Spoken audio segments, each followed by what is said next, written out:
When George Washington and the 11,000 troops in the Continental Army were looking for a place to stay in the 18th century, they camped here at the Moland House.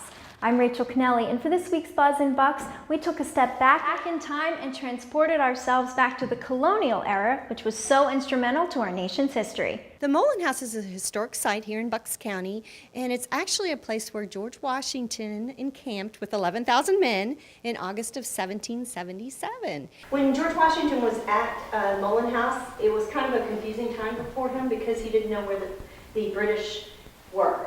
So it was a frustrating time for George Washington while he was here. But it's kind of neat to stand in the very place where the father of our country stood. We're standing in such a historical spot. If you close your eyes, you can kind of feel all the people in the room, talking about where to go, mapping it out, a strategy. It's our history of our country. I mean, the very beginning of our country, before before the Declaration of Independence, that era there, we were a very important part of our country in the founding of our country. Washington went from here to the Battle of Brandywine.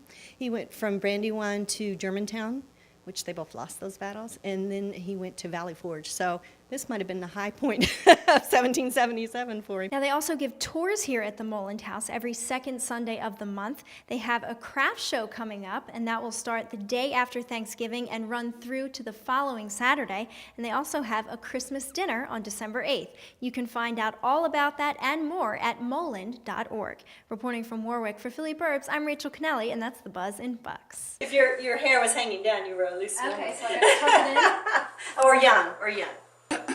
I don't want to be a loose woman.